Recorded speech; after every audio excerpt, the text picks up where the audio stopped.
आज हम बात करते हैं बीजांड की संरचना के बारे में या स्ट्रक्चर ऑफ ओव्यूल्स। सबसे पहले बीजांड की संरचना जानने से पहले ये जान लेते हैं कि बीजांड आखिर होता क्या है। आपने फूल देखा होगा, फ्लावर को देखा होगा, तो उसमें जो गाइनोशियम होता है, ये वाला पार्ट दिखाई दे रहा है। जो गाइनोशियम होता है इसके अवयवों को अंडक कहा जाता है, इसे अंडक कहा जाता है।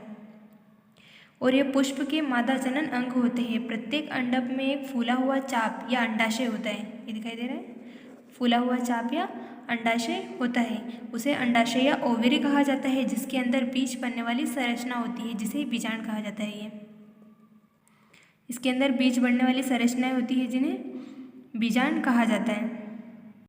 पुष्प होता है, उसी के अंदर अंडाशय या ओवरी होती है, उसी के अंदर बीज बनने वाली इन संरचनाओं को ओव्यूल कहा जाता है या फिर बीजांड कहा जाता है।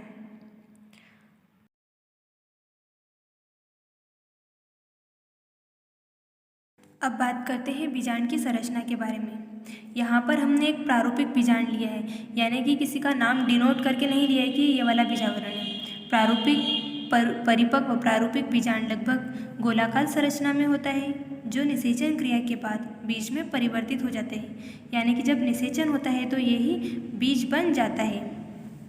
एक बीजांड पर दो अध्यावरण होते हैं, जैसे कि हमें डायग्राम में दिखाई दे रहे हैं, ये दो अध्यावरण। और जो बाहर वाला है, ये वाला, इसे बाह्य अध्यावरण और अंदर वाले को अंतः अध्यावरण कहते हैं। ये बीजांड है, इसमें दो अध्यावरण है, बाहर वाले को बाह्य अध्यावरण और अंदर वाले को अंतः अध्यावरण कहा जाता है। आवरणों में एक स्थान पर एक छिद्र होता है, जिसे बीजांड द्वार कहते हैं, जैसे कि डायग्राम में दिखाई दे रहा है। इसे बीजांड द्वार या फिर माइक्रोफिल कहा जाता है। दोनों आवरणों के अंदर एक विशेष पोषक ऊतक होता है, जिसे बीजांडकाय कहा जाता है, जैसे कि ये भरा हुआ है। इसे बीजांडकाय या फिर बीजांड द्वार का शरीर कहा जाता है। बीजांडकाय के अंदर परिपक्व अवस्था में एक थैले जैसी रचना पाई जाती है, जिसे भ्रूणकोश, ये देखिए, ये रचना या थैले जैसी पाई जाती है, इसे भ्रूणपोष या फिर एम्ब्रियो से कहा जाता है। बीजांड द्वार के बाहर की संरचना को बाह्य अध्यावरण और अंदर की संरचना को अंतः अध्यावरण कहा जाता है। और इनके अंदर एक छिद्र होता है, जिसे बीजांड द्वार कहा जाता है। और बीजांड द्वार के अंदर पोषक ऊतक भरा रहता है, जिसके अंदर एक थैले जैसी संरचना पाई जाती है, जिसे भ्रूणपोष कहा जाता है। यह मादा युग्मोद्भिद या फीमेल गेमेटोफाइट और गुरु बीजाणु या मेगास्पोर से बना होता है। जो भ्रूणपोष होता है, यह मादा युग्मोद्भिद और गुरु बीजाणु से मिलकर बनता है, अर्थात फीमेल गेमेटोफाइट और मेगास्पोर से मिलकर एम्ब्रियो से बनता है। भ्रूण कोश में बीजांड द्वार के ओर वाले सिरे पर 3 कोशिकाएं होती है, ये दिखाई दे रही है। यानी जो बीजांड द्वार वाला सिरा, इस तरफ भ्रूण कोश में 3 कोशिकाएं होती है। तीनों कोशिकाओं के इस समूह को अंड उपकरण या एग ऑपरेटर्स कहते हैं। इनके इस समूह को अंड उपकरण या एग ऑपरेटर्स कहते हैं। इनमें से एक कोशिका जो प्रायः बीच में स्थित होती है, ये दिखाई दे रही है। ये जो बीच में स्थित होती है, ये बड़ी और स्पष्ट दिखाई दे रही है। इसे अंडाणु या अंड कोशिका कहा जाता है। और शेष दोनों, ये नीचे वाली, जो नीचे वाली है, इन्हें सहायक कोशिकाएं या फिर हेल्पिंग लेंस कहा जाता है। इसके विपरीत सिरे यानी कि दूसरे सिरे पर देखिए तो वहाँ पर भी भ्रूणपोष में 3 कोशिकाएं होती है। ये देखिए 3 कोशिकाएं होती है।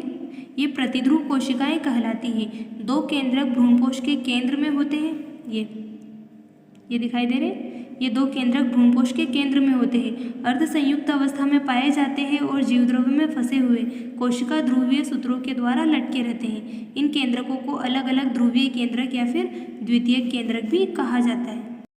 लेकिन भ्रूणपोष के अंदर कोई भी कोशिका भित्ति युक्त नहीं होती है, अर्थात कोशिका में भित्ति नहीं पाई जाती है। प्रत्येक बीजांड एक वृंत के द्वारा बीजांडासन के साथ संयुक्त रहता है या जुड़ा रहता है। ये देखिए, बीजांडासन के साथ संयुक्त रहता है या फिर जुड़ा रहता है। जिस स्थान पर बीजांड वृंत, बीजांडकाय या बीजांडासन से जुड़े रहते हैं, उसे हाइलम कहा जाता है। ये देखिए, ये बीजांडसन है और ये बीजांड वृंत, इसके द्वारा जुड़े रहते हैं, इसे हाइलम कहा जाता है। बीजांडकाय के साथ जहां आवरण जुड़े रहते हैं, इस स्थान को निभाग कहा जाता है। ये देखिए, इसे निभाग अथवा चैलेजा कहा जाता है। बीजांड अपने लिए भोजन बीजांडसन के द्वारा ही प्राप्त करता है, यानी कि बीजांड बीजांडासन से ही अपना भोजन या भोज्य पदार्थ प्राप्त करता है।